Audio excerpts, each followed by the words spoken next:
What's up, YouTube? Tanuki Mike is here with a review of the Terminator. Dun dun dun dun dun dun dun dun. This is the first Terminator. You can really tell by the sculpt. That sculpt is immaculate, like Neca's sculpts always are. Anyone who says that that ain't Arnold Schwarzenegger is lying. Look at that face. That's Arnold Schwarzenegger. And like I said, this is the first Terminator, the one that's there to kill Sarah Connor, not make nice and play with her kids. I love all the sculpted lines and folds in his jacket. He's even got these awesome stones in the back. These are all sculpted and they're bumpy and they're cool.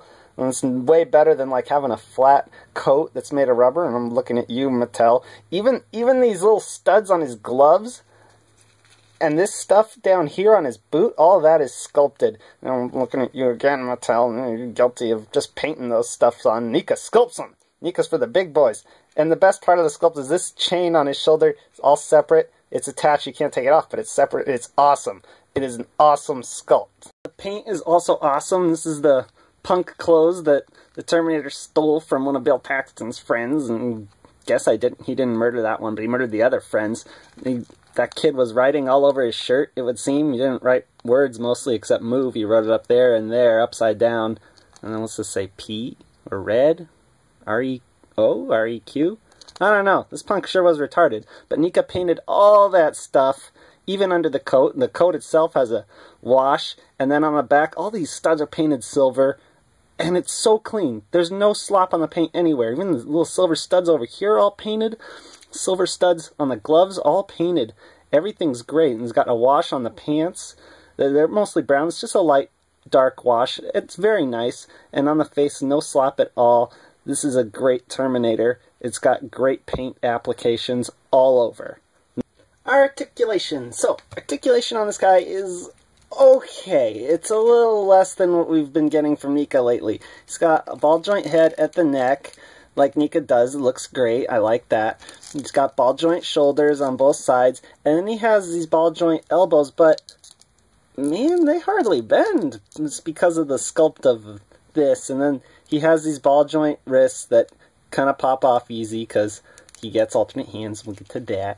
And then he has this nice rubber coat. Doesn't hinder his articulation. There's no diaphragm joint or no ball joint, just like the other Terminator, the one from Terminator 2. It just moves at the waist as a swivel. And that's because Neca's reusing this sculpt from an earlier release, and they sort of just cut it up and add more articulation. But that's okay. And he's got ball joint hips that work great. Balls at the knees so they can bend and swivel. And then he has these ball feet. They get an okay amount of range, but they swivel. And then it swivels at the top of the boots, which is redundant. But again, this is because it's a reused sculpt and that had cuts at the boots already, so that's why those are there. The packaging is pure 80s awesome. It's a window box like Neca's other Terminator figures. Got some great artwork inside. Shows the figure off real nice. No complaints with the outside of the box at all, really. It's just awesome. The only awesome the 80s can be. In the box there's a tray, like always. And get the figure out of the tray. There's just one twist tie to undo. Just one. Thank you, Neca. You get that twist tie off, and your Terminator is free. It's free to kill. Thanks so much, Neca, for just doing one twist tie. Marvel Legends will learn a thing or two from you. I don't want to see a million of these anymore. And now's my favorite time, accessories time! So, the Ultimate T-800 comes with 1, 2, 3 guns and 3 heads, ultimately. And he comes with an alternate left hand and an alternate right forearm. And then he comes with these things, which are pairs of scissors. No, these are actually surgical forceps. So, what you do with these is, so, there's a scene in the first movie where the Terminator goes back to his apartment, and Terminators have apartments, but he's all fucked up because Kyle Reese shot him during the car chase scene, and he uses these surgical forceps to peel the skin on his arm open so he can fix the inside of his little arm with pliers, and, we get 2 forceps when really we only need 1 because I don't know what to do with his other one because it just kind of sit there. But in the movie he actually used 3. He used 1 to pull it to the right, 1 to pull the skin to the left, and 1 to pull the skin back. But you can really only see 2, sort of. I mean, the third one's kind of harder to see, so that might be why we just have 2. But honestly, I don't know why we have any of these, really, because it's really kind of useless. The scene right after where he cuts out his own eyeball, it would have been a lot cooler to get an X-Acto knife, because that's what he uses to cut out his eyeballs, an X-Acto knife. I mean, Neca calls this the Noir Terminator, and this is how he was dressed when he was at Noir, but this stuff is from the scene right after the car chase even, where he goes back to his apartment. So, in addition to bloody eyeball Arnold you saw earlier, we get eyebrowless Arnold, and we get the Uzi 9mm from a very memorable scene where he goes to the gun shop.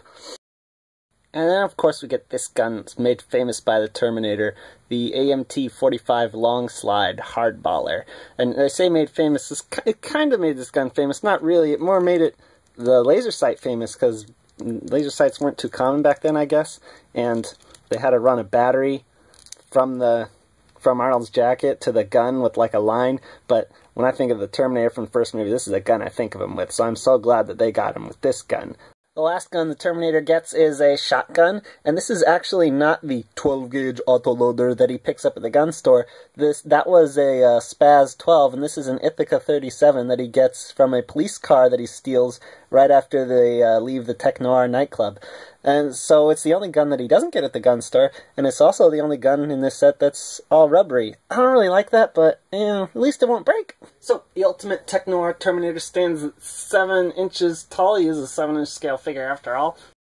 He is next to Neca's other Terminator figures. He actually looks a little bit shorter than the T2 Arnold. I guess Arnold did a little growing up in between the movies. And here he is next to some superheroes, because I love superheroes. So, I really recommend this figure. If you like the first Terminator, this figure is as good as it gets. Well, not really, because Neca is going to release a police shootout Ultimate T-800 Terminator from the first movie, and that Terminator is going to be wearing the black leather jacket that you see on this box even, because it was on the poster.